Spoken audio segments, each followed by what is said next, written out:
Welcome to Champlain Valley Unitarian Universalist Societies. We recognize that the Champlain Valley Unitarian Universalist Society gathers on the land of the Western Abenaki people. We respect the Abenaki spiritual relationship to this land, and we seek to honor their living traditions. We hope to learn from them how we can respect Mother Earth and each other.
Welcome to Champlain Valley Unitarian Universalist Society's online Sunday service.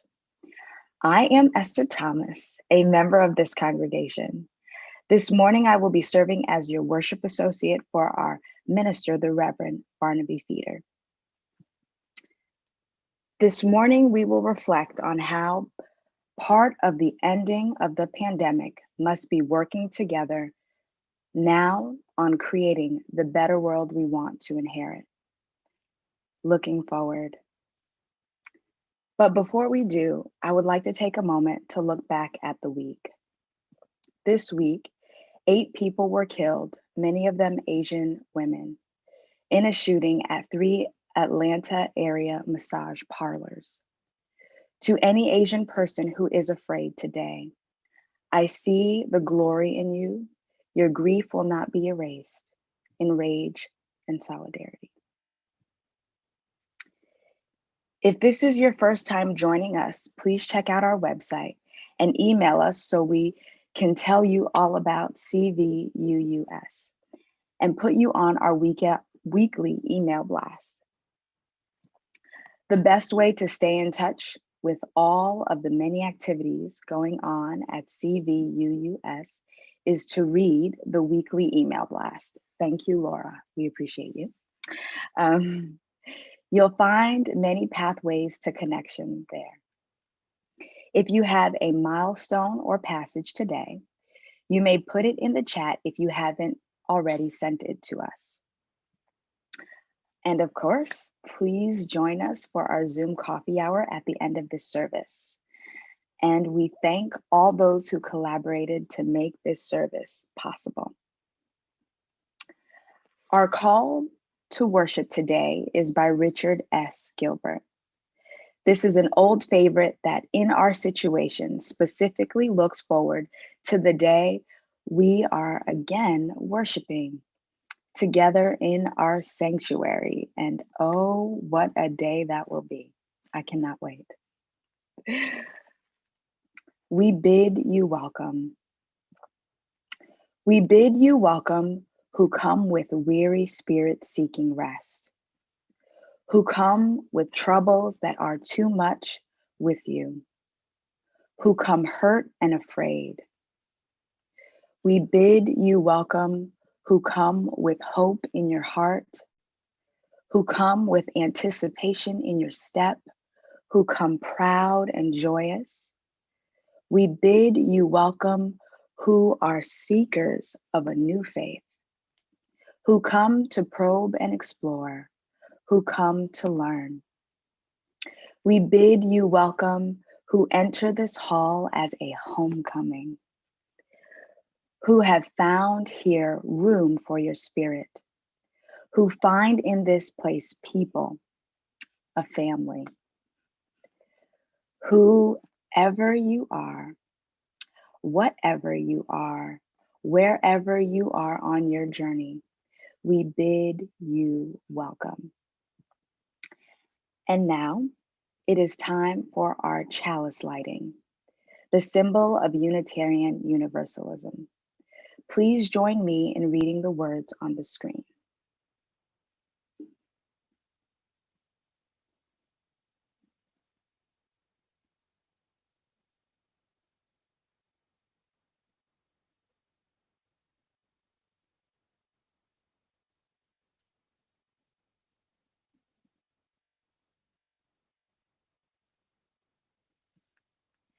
Out of the darkness, light.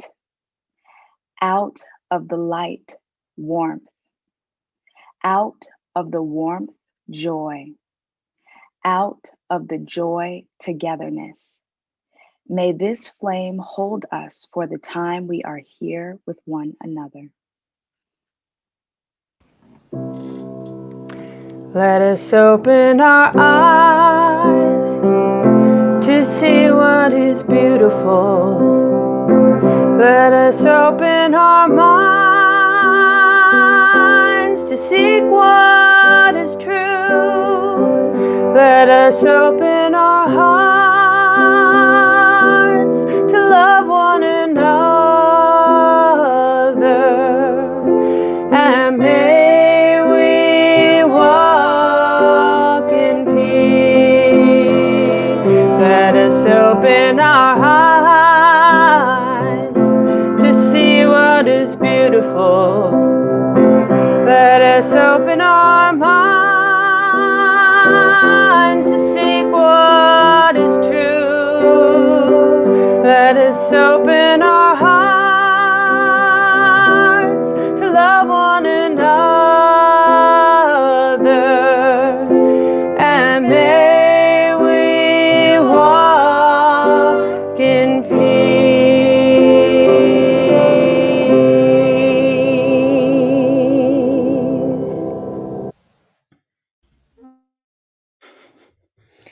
One of the things I like about seeing that video over time is that I can see how short my hair was. It's like a little snapshot of me a year ago, right? Maybe it's time to get a haircut again. So, my friends, good morning and welcome. I have a story for you.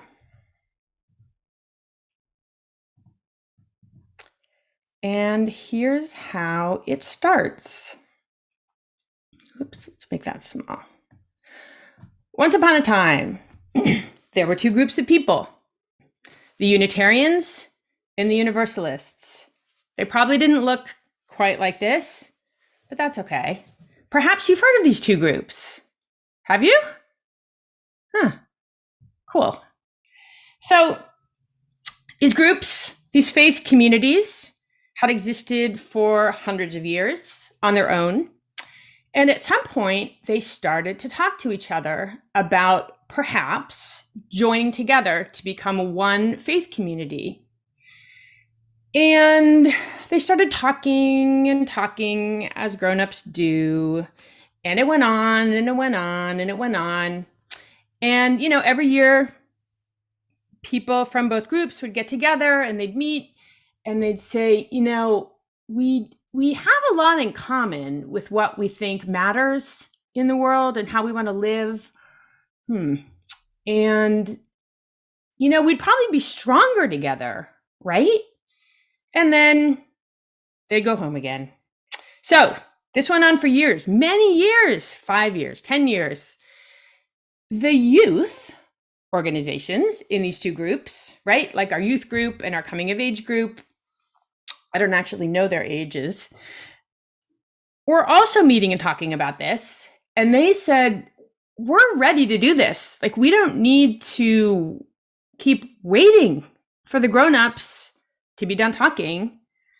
We're ready to merge now. We think this is the right thing to do.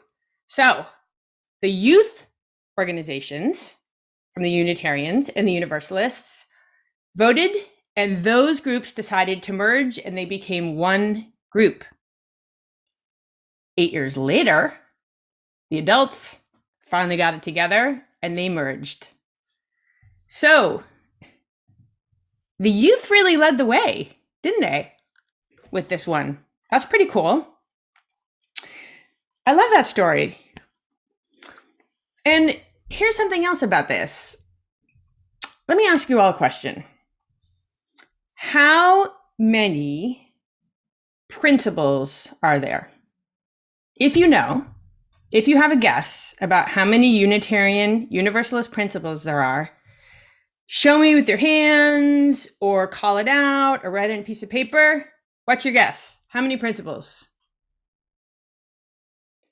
Yeah, okay. I see seven. I'm mostly seeing 7. Some people maybe not quite so sure. That's okay, grown-ups. You can still work on this one. So, right, we have 7. You may have seen this before. This is a brochure that we often give out to kids. It's called My 7 Principles, right? 1, 2, 3, 4, 5, 6, 7. Or maybe you've seen this. This is a poster we have hanging in the Fen Chapel, I think. That's where it is, right? Again, 1, 2, 3, 4, 5, 6, 7. 7 principles. Or the bookmark. I have one of these in a book right next to my bed. 7. One year, a couple years ago, the kids and youth made for their ornaments 7 principle ornaments. That was really fun. We had to figure out a symbol for each principle. 7. So it would seem like there's 7. There's always been 7. That's what we got, a 7. But check this out. There were not always 7. What? What are you talking about? Yes, it's true. Sorry to alarm you if this is the first time you've heard this, but when the groups first formed, one more picture. This is in our RE room. There were 6. 6 principles at the start. That's how many they came up with. That's how many they thought were good. So we had 6 for a while, starting in 1961, until about 25 years later, 1985, when enough Unitarian Universalists decided, the 6 we have are not quite right. Like some of the wording is not so good. Like, why are we always saying goodwill to men? What about the rest of us? And some people felt like, we don't really have anything in here about the earth and how we're treating the earth. And it's starting to look pretty problematic. I really think that maybe we even need a whole new principle. So people got together and talked, and they rewrote the principles, and they added our 7th principle, the one that we have that is number 7, about the earth and all the beings on it and how we are all interconnected, right? We all affect each other. That's a pretty important one, don't you think? It's kind of funny to think that for years we didn't even have that one. So how were we able to go from 6 to 7? Well, besides talking and voting, one of the really cool, unique things about our faith, about Unitarian Universalism, is that we are what is called a living tradition. Maybe you've heard that word or seen that written somewhere, living traditions. So what does that mean? Well, it means that we're alive. We're alive like people, like a person, like an animal, like a tree. And like something that is alive, we react and change and adapt to what's actually going on, right? We need to keep living and be safe and live the way we really want to live. So because we're a living tradition, that's how we were able to say, 6 is not the right thing anymore. We need a whole new one. We need to rewrite these. Let's go for 7, right? Because we're a living tradition, we were able to do that. So, okay, we have 7, we're all set, seems good. But look at this. This is a poster I saw in an RE room in another congregation. 1, 7, 8. 8? What? What is this one? There's 8? And so how many are here? 1, 2, 3, 4, 5, 6, 7, 8. This one with hands. I'm kind of confused because where's this 8th one coming from? Here's one more. There's 8 of them. Build beloved community by actions that accountably dismantle racism. Principle 8. What is going on? How are there 8? Well, just like we went from 6 to 7, about 6 years ago, 2 people felt, after working in our faith for a long time and talking to many people, that it was time to add an 8th principle, to add one about being anti-racist and other things. So they started to talk to people about this. They talked to the association called the UUA, that is the group of all the congregations, all the Unitarian Universalist churches, to say, we want to add this one. We think we should do this. Now, remember at the beginning when I said that grown-ups have to talk and talk and talk a lot to kind of make big changes happen like this? This is a pretty big change, adding an 8th one, right? So it didn't just go like, yeah, great idea, let's change it, let's do it. People started saying, okay, let's talk about this. And we are. But it takes some time. There's some things that have to happen. There's certain groups that have to meet. There's voting. There's time that has to go by. We have some rules about how we do this. But one of the cool rules is, or maybe this is not really a rule, it's like a lack of a rule, that a single congregation like us, like CVUUS, or an RE program, like our RE program, can decide on their own, before everybody else has decided, that they want to add another principle. So this is what's happened. There are many congregations now, more and more, that have decided that this 8th principle is so important that they don't want to wait. They don't want to wait for all the formal things that have to happen to go on, right? It's kind of like they don't want to wait for all the grown-ups to finish talking. So those churches have talked and voted and have decided to adopt 8. So that's why you see those posters that I saw, right? There's certain churches that when you go in and on the wall, instead of it saying 7, they have 8. And there's RE programs that have 8. That's what they're teaching. That's what they're living, because they think it's so important right now to be working against racism and other oppressions that they're not going to wait. So what actually is this 8th principle? Well, I'm going to show you. It's kind of long, so I've broken it up for you. Here's how it goes. Right? We affirm and promote journeying towards spiritual wholeness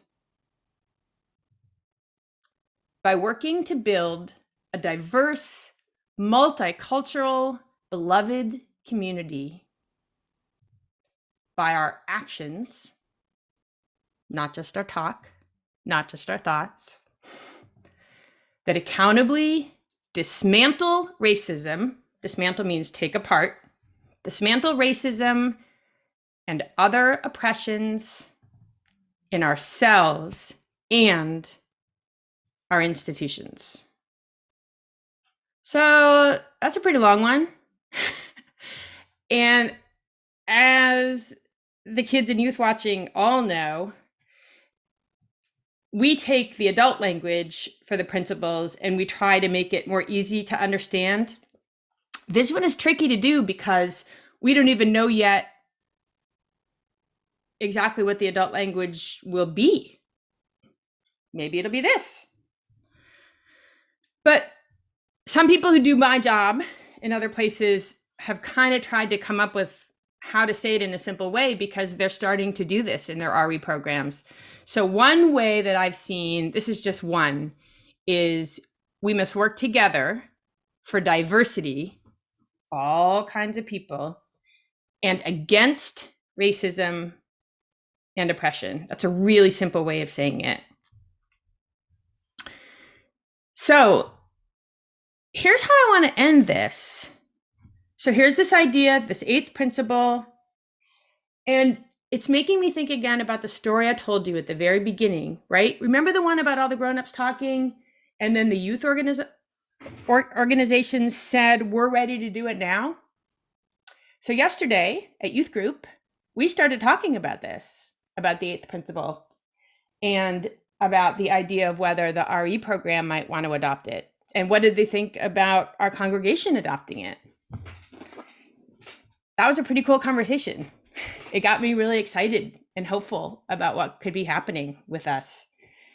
And really proud also of the kids in the youth group. And I think there's a chance that just like what happened with the merger of our two faiths, the youth might lead the way again. We're going to keep talking about this in RE with the kids and the youth. And our plan is once we can all get together again in person, we're going to vote. We're going to vote on this and see if the RE program wants to start living and acting on the 8th principle and move to 8 principles. And we'll see what the grown-ups decide. So, my friends, I love you all. And my message, especially to the kids and youth, to everybody, but I have a real place in my heart for those guys, is this week, go out in the world and lead the way. Lead the way with your open minds and your loving hearts and your helping hands. Thank you so much, Poppy. And we'll have more to say about this later from the, quote, grown-up perspective. But first, we've come to the time in our service where we get together and share an offering with other groups that are doing things that represent our values as represented by the 7 principles and by the 8th principle we're discussing. And the group that we are supporting this month is the Abenaki Helping Abenaki Foundation, And that's for the last 2 weeks of this month. And for the first 2 weeks of this month, we were supporting a nonprofit that supports Abenaki artists. So it's all part of recognizing what we owe the indigenous people who were here before any European settlers came to this area, and their survivors and descendants who are still here and are finally getting some recognition for their integrity as a people under the name Abenaki. Now, Abenaki Helping Abenaki is the financial arm of the Mohegan Abenaki tribe, the one that's led by Chief Don Stevens, who spoke to us in February. And you can think of them as the nonprofit organization that is the umbrella for the tribe. So when we're doing our offering today, we'll be sharing it with the group that is responsible for all of the educational programs that the tribe puts on in school districts where tribal members go, that the organization that owns and supervises any Abenaki property in Vermont and New Hampshire, the organization that is responsible for raising traditional Abenaki foods and gathering and supporting food distribution programs to the tribe, the organization that is the one that interacts with the United States government on COVID treatments for the tribe, with the United States government and Vermont, I should say, the organization that sponsors all cultural events to which the public is invited. So they are the umbrella group through which all funding that supports today's Abenaki in Vermont and New Hampshire passes. And I invite you to be as generously as you are able as we take our offering today.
Greetings, ladies and gentlemen, and welcome to CVUUS, and this is our Canvas campaign. And we are inviting you in your own way to make a contribution to our success. Now, I have had a really rough time during this COVID-19 period, and Lord only knows what I would have done without the Caring Network, without my Diva Pod, as I call it. Fran and Paul come by to see me almost every day, and Carl Lindholm has come over and sat on Saturdays, and we've talked. And there are all those marvelous ladies who are cooking soup. I don't mean to be a racist, sexist, because it could be the men as well. Cooking soup and helping out in general. They shovel snow, they mowed the grass, and so I want Chris Hammond and his family, and all of you, I can't name everybody, but I wanted to give you something from my heart. Every time I feel the Spirit moving in my heart, I will pray. Yes, every time I feel Spirit moving in my heart, I will pray. Upon the mountain my Lord spoke, out of his mouth came fire and smoke. Looked all around me, it looked so fine, till I asked my Lord if all was mine. Yes, every time I feel the Spirit moving in my heart, I will pray. Yes, every time I feel the Spirit moving in my heart, I will pray. Now you get out there and make your pledges. We're depending on you. And when the Diva Man comes around with Carl and Brett and the rest of them and ask you, you'll have something good to tell them. Amen. Thank you, Francois. That was a lot of fun recording that video. I'm here to give you a progress report on the Bound for Joy canvas. We thought, we'd do some sort of cool graphic, maybe a train, and we would add cars as we got added pledges, but that seemed sort of beside the point in the Zoom era. But I'm happy to report that as of today, just a little past midway through our canvas, everything takes longer in a pandemic, as everyone knows.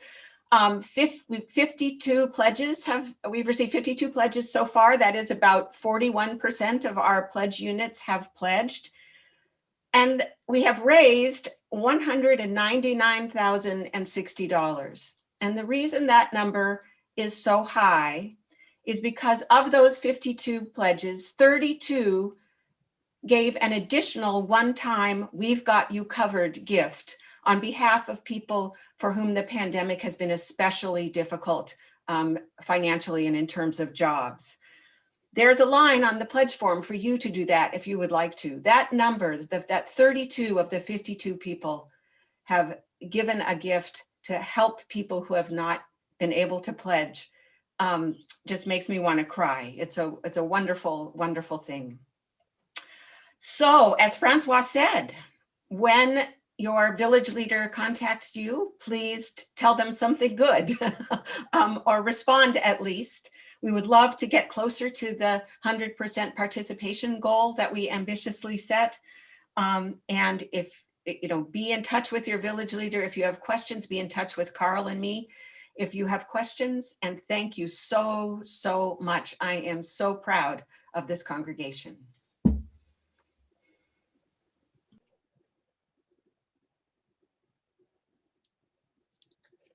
Thank you, Brett.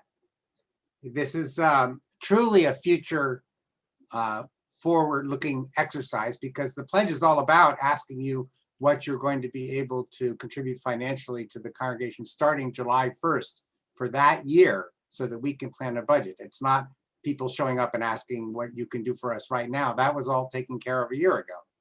So if you're thinking about what comes after the pandemic, the pledge is one way to get into that spirit.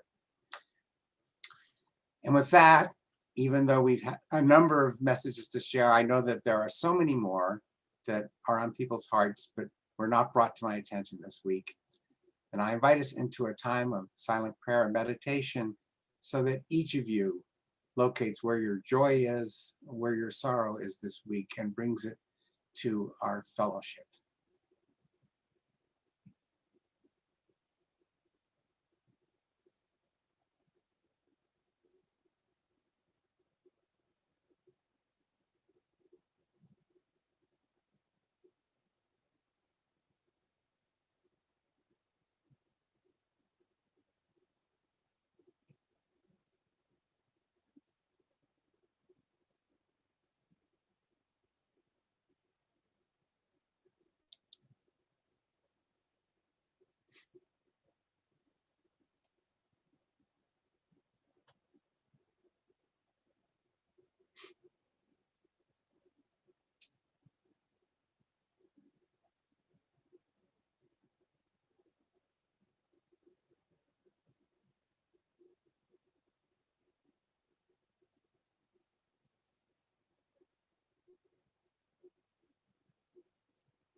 Greetings, ladies.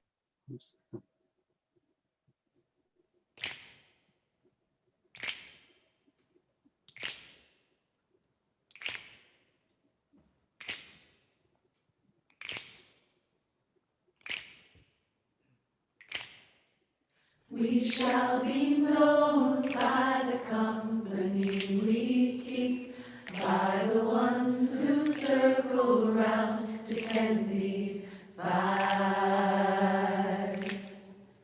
We shall be known by the ones who sow and reap the seeds of change alive from deep within the earth. It is time now. It is time now that we thrive. It is time we lead ourselves into the well. It is time now, and what a time to be alive. In this great turning we shall learn to lead in love. In this great turning we shall learn to lead in love. We shall be known by the company we keep, by the ones who circle round to tend these fires. We shall be known by the ones who sow and reap the seeds of change alive from deep within the earth.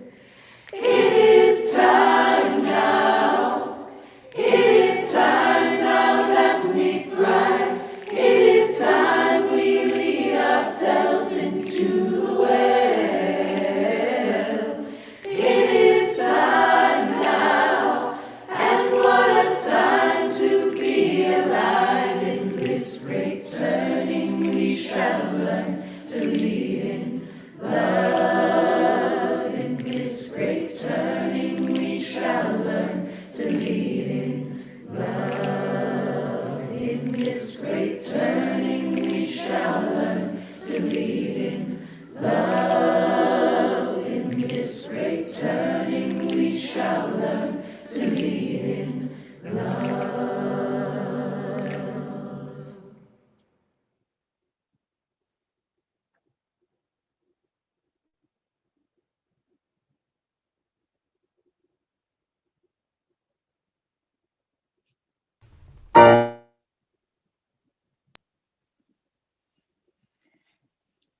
Our first reading is from a letter written by Carl Jung, the pioneering Swiss psychoanalyst, to Fanny Dowditch, a patient in 1916. I realize that under the circumstances you have described, you feel the need to see clearly. But your vision will become clear only when you look into your own heart. Without, everything seems discordant. Only within does it coalesce into unity. What looks outside dreams? Who looks outside dreams? Who looks inside awakes? Our second reading is an excerpt from T.S. Eliot's poem, Little Giddings. What we call a beginning is often the end, and to make an end is to make a beginning. The end is where we start from.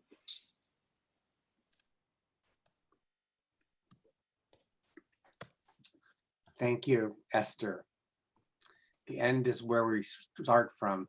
We were thinking seasonally last summer when we penciled in beginnings as a general theme for our March sermons and our meetings in the worship team. We had no idea what would be going on with the pandemic, But we knew spring would officially arrive yesterday. And we knew March would show off its many hesitant early spring guises throughout the month. No month seems more forthright in its declaration that life is complicated. April is a close second around here. This is the time of year when we've typically planned for the unique CVUUS Mud Communion. Vermont is very accommodating as to which Sunday we choose. You aren't going to run out of mud, even if you miss the first few Sundays when snow is gone. For those of you unfamiliar with Mud Communion, it's a time to look at how the struggles and joys of our lives intermingle, even when the joyful momentum toward new life becomes visibly relentless. Last year, I introduced the Mud Communion this way.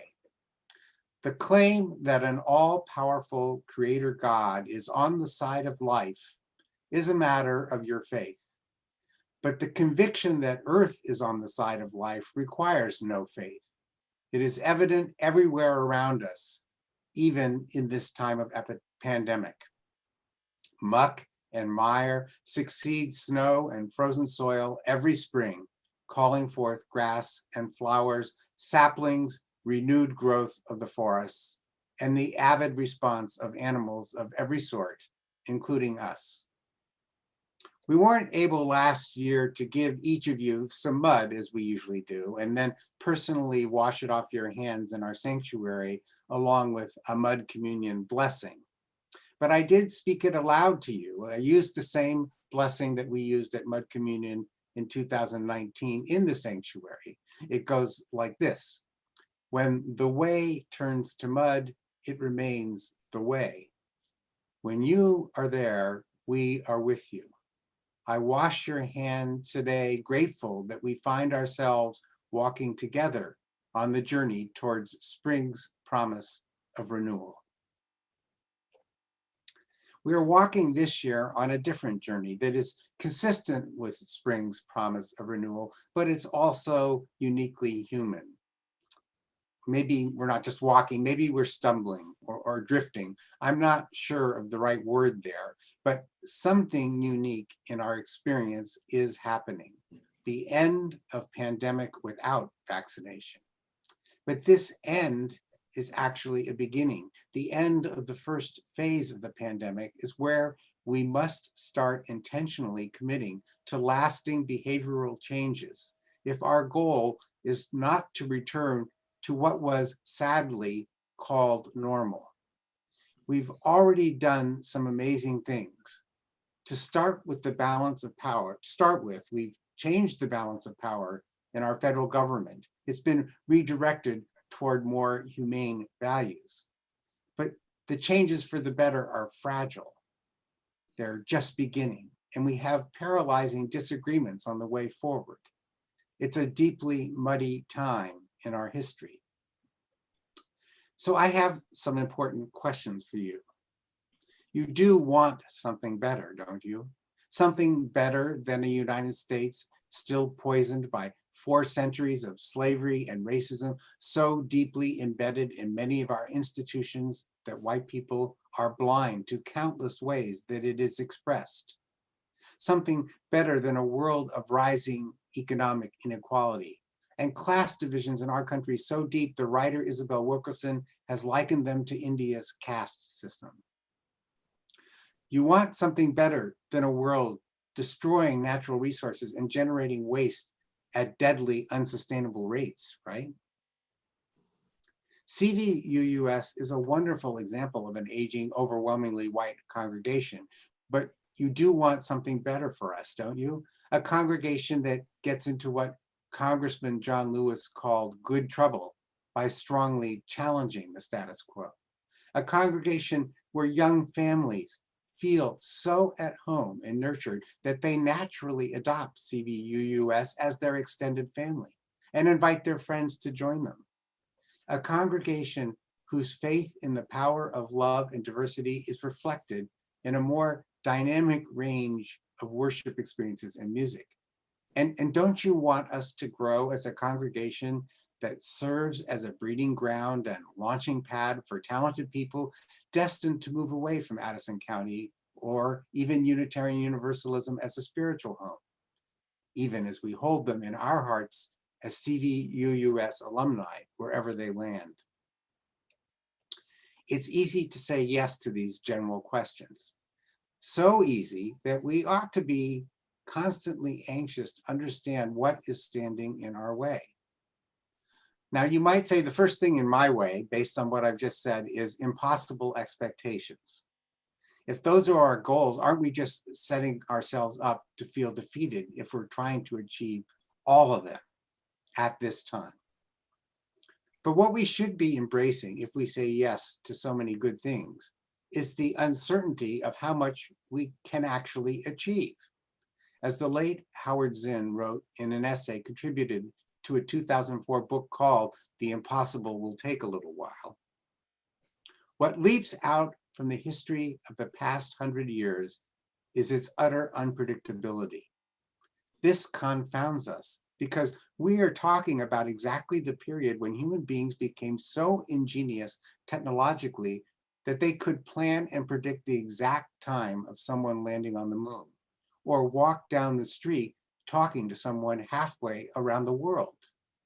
The bad things that happen are repetitions of bad things that have always happened. War, racism, maltreatment of women, religious and nationalist fanaticism, starvation. The good things that happen are unexpected and yet explicable by certain truths that spring at us from time to time, but which we tend to forget. And then he goes on to list some of these truths. People are not naturally violent or cruel or greedy, although they can be made so. Human beings everywhere want the same things. They are moved by the sight of abandoned children, homeless families, the casualties of war. They long for peace, for friendship and affection across lines of race and nationality. Zinn goes on to argue that it is small acts performed by millions, more than heroic acts by a few, that change the world. And that is what I would like us to keep in mind as we seek to put the pandemic in our rearview mirror. Now, I've chosen as one important example this morning the Eighth Principle Project, which Poppy has introduced to you. When I first read about the proposed Eighth Principle, and I'm talking here about the adult version that Poppy read at the end, it struck me as an almost perfect satirical comment on the UU tendency to say too much. We already have too many principles for any of us to remember. So the most important improvement in how we do with principles is what? Add another? And while we're at it, let's make this newest one a lot wordier and more grammatically complex than any of the others. And let's make it about racism, a very specific problem, disrupting the carefully crafted flow of the other seven from the nature of one individual human all the way up to the web of all existence. There's just one problem with considering the eighth principle in relation to the others. It's actually a unique species of commitment. Its flaws from the perspective of the other principles are in fact its message. If white UUs are going to show Black UUs, Indigenous Americans, and other people of color that we are serious about dismantling racism, then we will put the language they say they want side by side with the principles reflective of what is admirable about our overwhelmingly white heritage.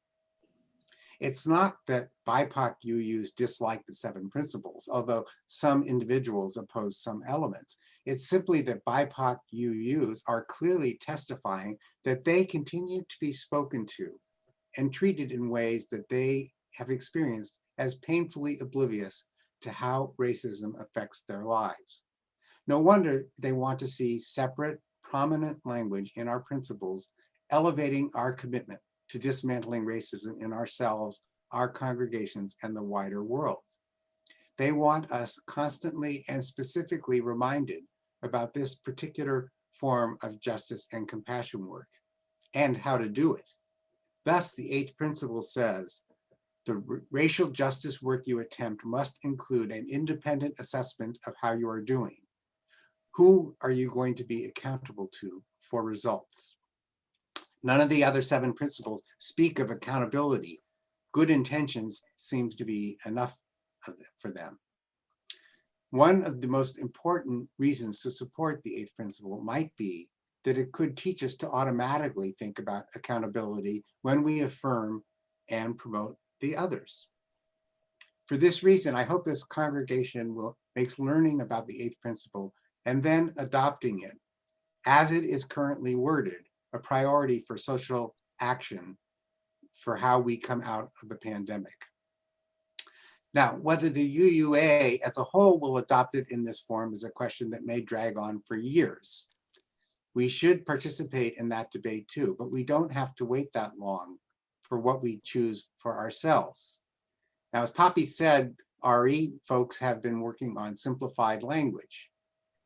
I want to point out that that is not what the drafters of this principle have asked of adults and congregations as a whole.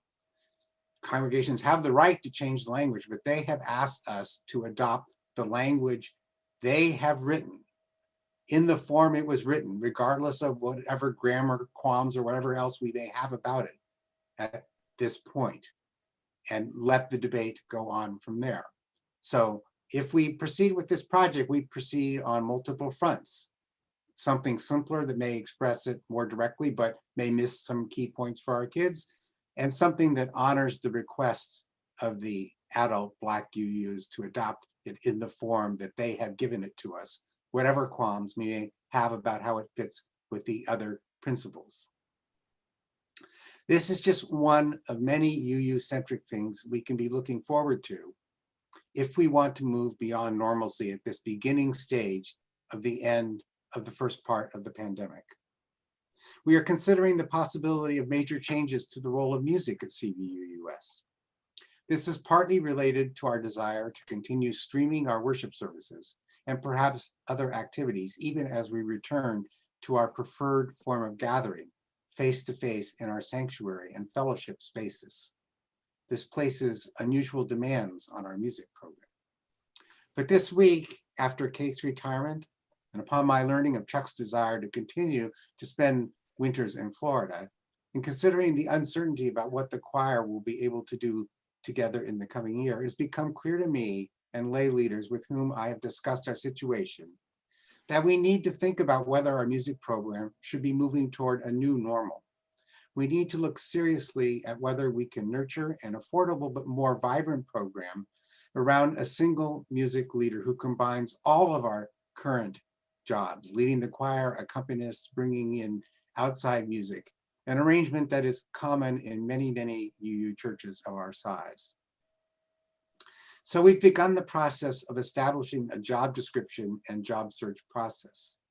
Every one of you with ideas of what you would like to see more or less of musically will have multiple opportunities to make your thoughts known to our personnel team, music ministry, worship team, Poppy, and me in the coming weeks. At the end of the process, we may decide we can't find a candidate to lead us through such a change, and look for some other arrangement that is closer to tinkering with what we currently do. But this moment of ending and beginning is the time to explore whether CVUUS needs to move towards something really new in how it deals with music. And I may as well say something about my future now. I have been clear with the board and informally with many of you for some time now that it won't be good for CVUUS for me to be your minister well into my 70s. And because ministerial transition is best done as a planned multi-year process, the board and I will be clarifying my retirement path over the summer. Our plan is to propose what we think is best for CVUUS regarding my ministry by next fall. All of these changes will be collective work, but all of them start with each of us looking hard at our personal desires. As Carl Jung suggests, it's important for you to know what really awakens your interest about the future. I heard someone once say, you truly become a member of a congregation when you take off your bib and put on your apron. What we are beginning to create spiritually at CVUUS will rely much more on what we build together with our resources than how we consume them personally.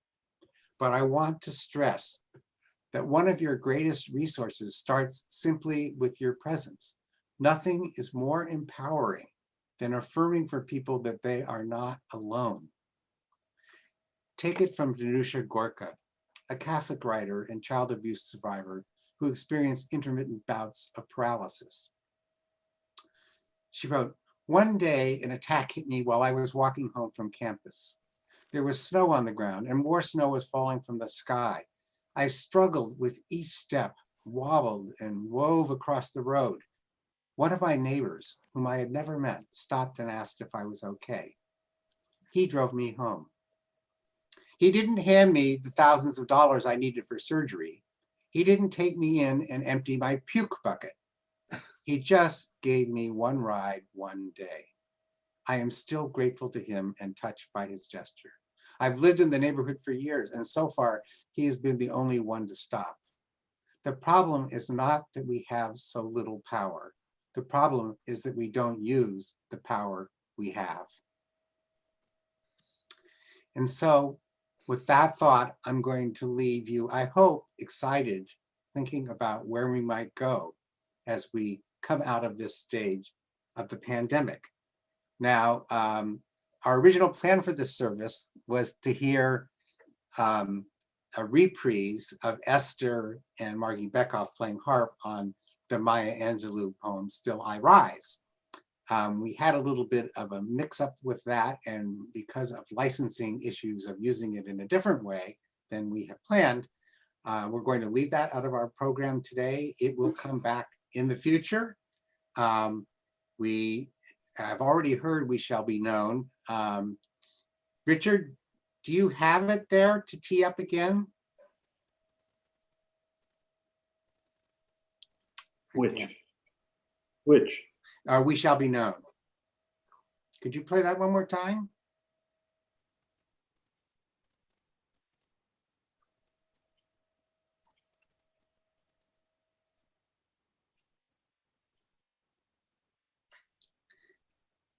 And we'll let that be our closing music. If not, I will just offer you a benediction and we'll move on to our postlude.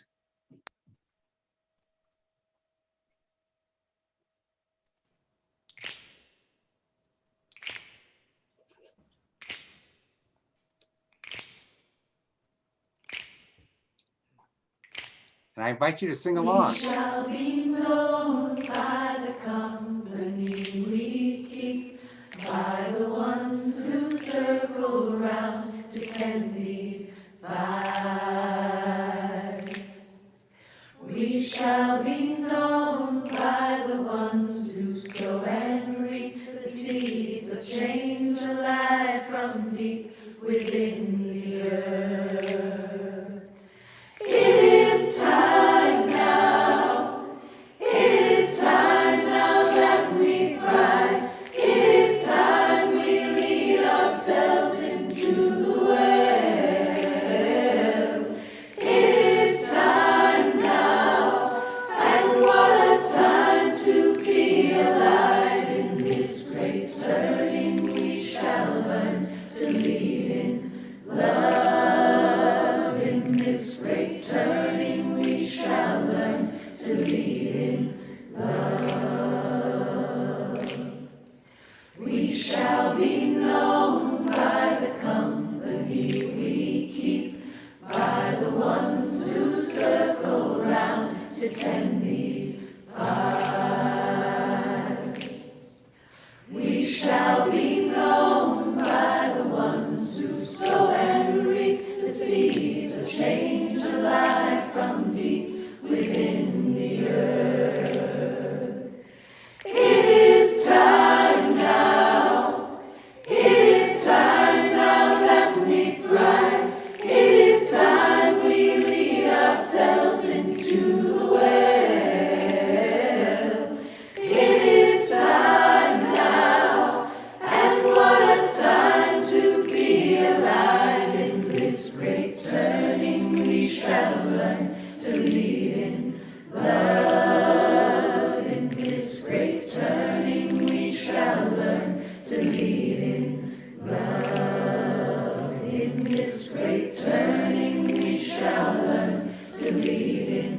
Love in this great turning we shall learn to lead in love.